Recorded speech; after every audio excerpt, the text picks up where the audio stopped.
Sinabi ng isang matanda na tinaguri ang dragon ng Shani na nalampasan na niya ang kanyang kasikatan. Nang marinig iyon, ipinaalala sa kanya ng babae na wala nang kailangan pang ungkatin sa nakaraan. Nagpasalamat siya, humingi ng paumanhin, ngunit sagot ng babae na hindi iyon tungkol kay Zon, kundi para sa katwiran ng kanilang sekta. Pagkatapos ay inusisa ng matanda kung ano ang nangyari noong araw ng kanilang paligsahan. Gusto niyang humingi ng tawad bago siya bawian ng buhay. Sumagot ang babae na natatandaan pa niya ang lahat, at nais pa niyang baliin muli ang kanilang mga binti. Nabahala ang matanda at tinanong kung ano nga ba ang ginawa ng kanyang alagad. Sinabi ng babae na hindi naman ito ganoon kabigat, ngunit tunay na kaiyahiya. Napaisip ang matanda at naalala na binasa ng mga alagad ang liham ng pag-ibig na sinulat sa kanya at tinukso sila ng walang tigil. Aminado siyang talagang nakakahiyang karanasan iyon. Nabanggit pa niya na minsan ay gumugol din siya ng buong gabi para sumulat ng liham, at sa kanyang pagkaunawa, nagkaroon iyon ng mas malalim na kahulugan. Ngunit hindi na siya pinansin ng babae at binuhat siya gamit ang magaang na teknik sa paglipad. Habang lumilipad sila, nais pa ring malaman ng matanda ang tungkol sa liham. Doon na nagsimula ang eksena sa Mount Wasect, kung saan nagaganap ang matinding labanan. Tulad ng nakagawian, halos walang silbi ang mga tauhang pangalawa sa kwento. Isang kalaban ang biglang sumuntok sa isang mahina nilang kasamahan at agad itong nagsuka ng dugo. Nang makita ito, lumingon si Yang at nagtanong kung ayos lang ang kasama niya. Ngunit sinamantala ng isa pang kalaban ang pagkakataon at sinabing masyado siyang pabigla-bigla. Habang inaatake siya, pinaalalahanan siyang nasa harap lang nila ang kanilang kaaway. Naisip niyang na ang lakas ng mga ito ay higit pa sa kanyang inaasahan, at ang bagong pasok sa Fire Realm ay wala pang kakayahang sumabay. Kahit ang ibang disipulo ay natutulak paatras. Kung magpapatuloy ang labanan, mas malaki ang magiging pinsala sa kanilang panig. Sa isip niya, nagdasal siyang na manatili siyang buhay. Naalala niyang umabot siya sa Fire Realm sa edad na 20, at naniwala siyang may talento siya na maihahambing sa pinuno ng Black Death Alliance o kahit sa tinaguriang Heavenly Pervert. Ngunit ngayon ay nauunawaan na niya ang tingin ng pagdududa ng kanyang nakatatandang kapatid.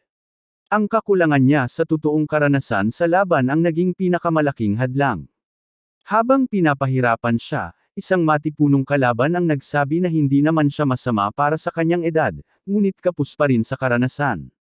At wala na siyang pagkakataong ipakita ang kakayahan dahil isang dambuhalang mandirigma ang tumalon mula sa itaas para tapusin siya. Laking gulat nila nang nakailag siya gamit lamang ang isang simpleng pagpagulong. Tinawag pa siyang kaiyahiya, walang silbi, at insekto. Nag-uumalab ang kanyang damdamin, at sumumpo siyang tatapusin na niya ito. Ngunit bigla niyang napansin ang pagyanig ng lupa. Nagtaka ang mga kalaban kung ano ang nangyayari.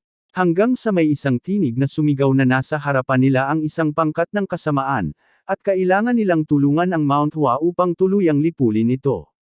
Dumating ang mga mandirigma ng Jiangnan sect at agad sumugod sa labanan.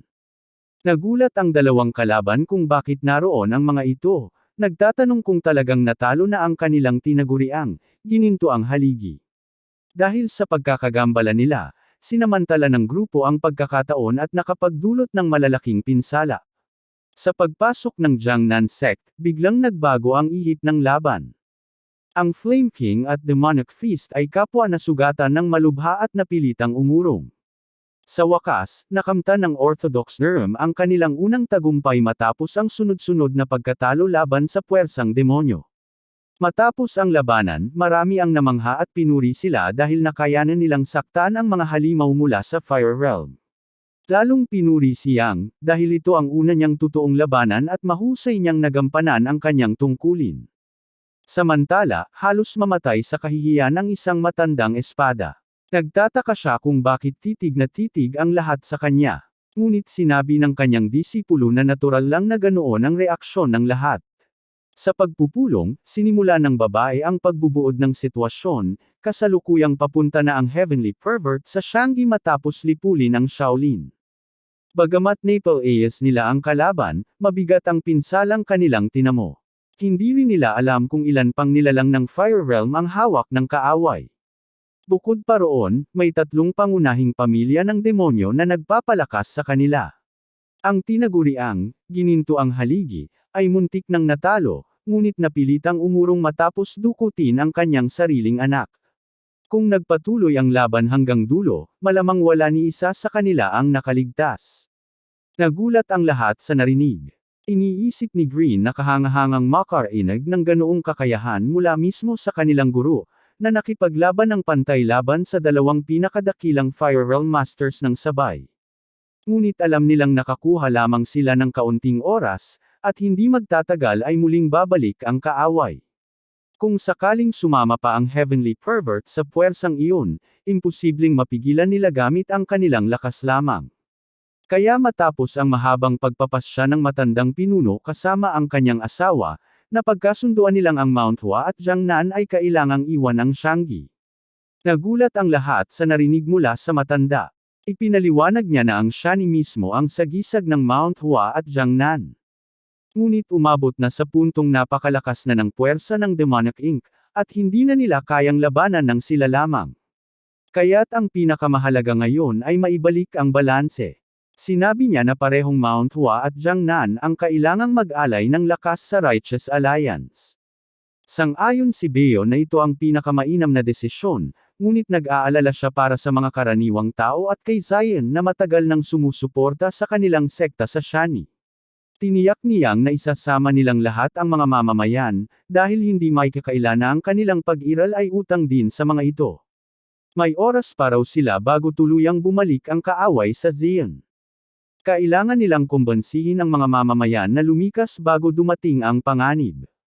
Inutusan niya sina Okang at Hakyon na iparating ang balita sa Righteous Alliance, habang siya at ang kanyang disipulo ang mangungumbinsi sa mga tao.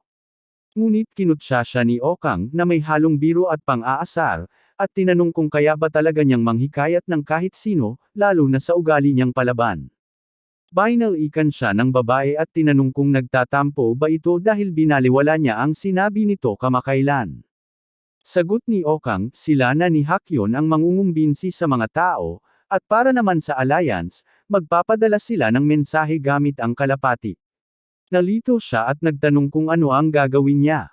Sinabi ni Okang na mas makabubuting siya na muna ang mag-asikaso sa sugatang pinuno ng sekta, at iwasang muli itong bugbugin. Dahil dito, lalo siyang nanas. Kinabukasan, lumipat ang tagpo sa kampo ng Righteous Alliance sa Jushan. Dumating ang liham na nagsasaad ng pasya ng Mount Hua at Jiangnan na lisanin ang Shani at opisyal na sumanib sa Righteous Alliance matapos ang laban sa Hua family. Labis ang tuwa ni Barbie dahil 2 pangunahing sekta ang nadagdag sa kanilang panig. Malaki rin ang naging epekto ng pagtaboy nila sa tinaguriang, Ginintuang Haligi, at ng pagbibigay pinsala sa Hua family. Dahil dito, malaki ang nabawas sa puwersa ng mga demonyo sa Shani. Ngunit wala silang oras para suriin pa ang Shani, dahil kailangan nilang agad kumilos para sa Shaolin. Kapag nalaman ng mga mungheng Shaolin na nasa alliance ang buong katotohanan, tiyak na babagsak ang kanilang shimorale, at hindi rin nila ito maitatago ng pangmatagalan.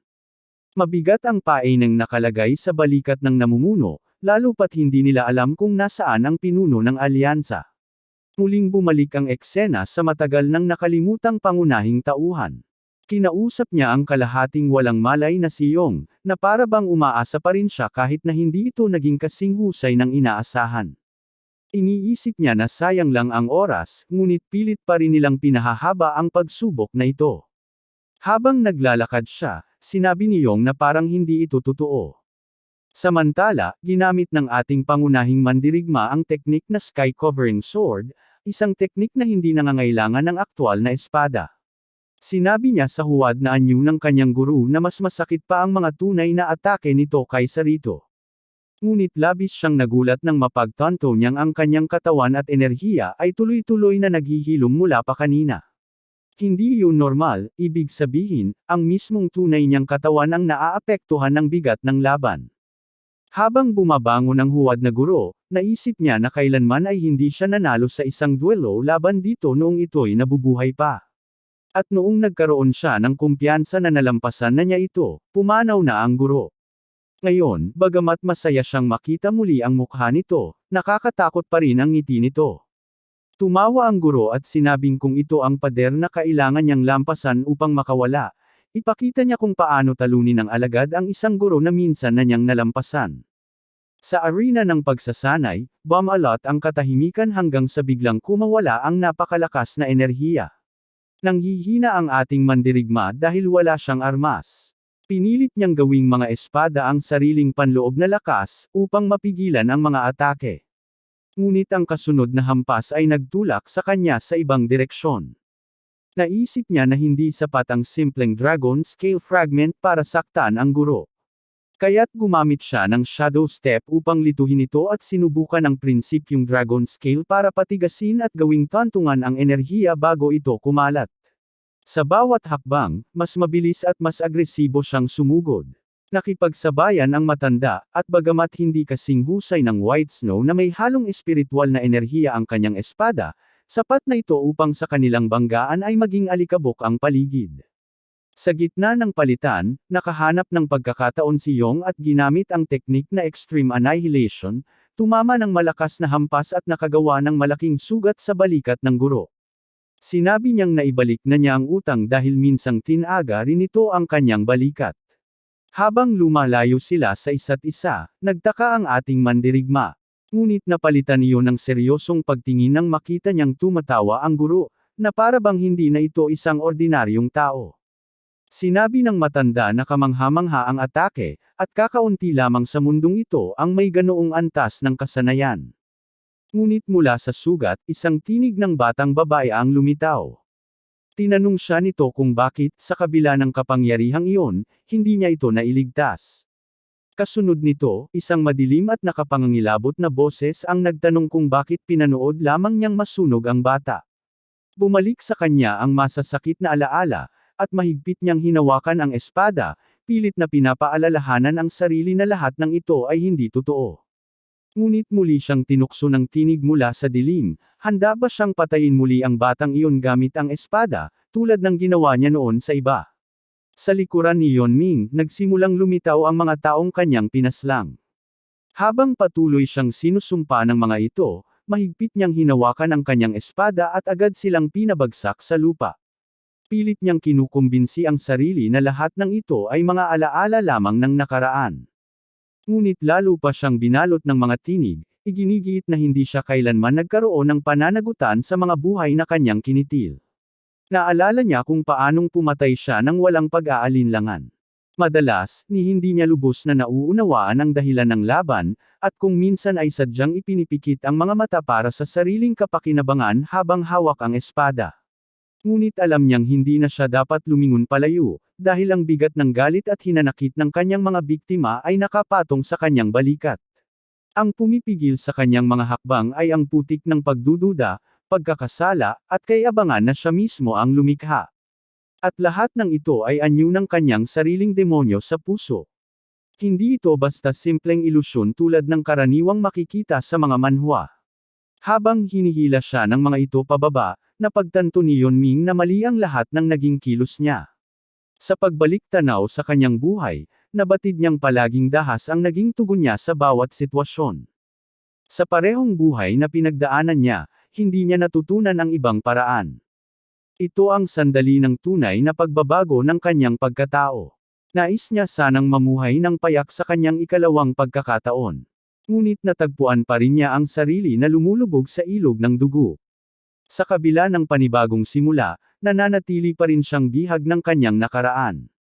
Naalala niya ang sinabi ni Snakey, na imposibleng mamuhay siya ng ordinaryo dahil ang isang taong may angking galing tulad niya ay may mas malalim na dahilan kung bakit umiiral. Sa sandaling iyon, may kung anong bagay sa kanyang kamay ang sumulpat mula sa putik. Nabigla ang nilalang na parang manikang nakakatakot nang kumawala ang malakas na bagzo ng enerhiya mula sa kanya. Sa kanyang paglaya, inamin niyang nais niya talagang magkaroon ng isang payak na buhay. Sinikap niyang alisin ang mga hadlang, ngunit sa hindi inaasahan, nagsimulang umusbong ang mga ugnayan sa kanyang paligid. Naalala niyang sa nakaraang buhay niya, nag-iisa lamang siya. Ngunit sa panibagong pagkakataong ito, Nagkaroon siya ng mga kaibigan, nakapagturo at nakapagpayo sa iba, nakapamuno, at higit sa lahat, natutong umibig sa isang babae. Habang nagbabago ang nakakatakot na manika at nagmistulang si Chucky, idineklara ni Yeonming na batid na niya ang kanyang nakaraan, ngunit higit niyang pinahahalagahan ang mga ugnayang nabuo ngayon. Muling nagpakita ang espada sa kanyang kamay, at buong tapang niyang sinabi na napagpasyahan na niya, ang mga ugnayang ito ang tunay na dahilan ng kanyang pag-iral. Hindi na mahalaga kung iisipin ng iba na isa itong pagtataksil sa mga namatay na. Sapagkat anuman ang mangyari, lilisanin niya ang lugar na iyon at ipagpapatuloy ang buhay para sa mga taong kanyang pinapahalagahan.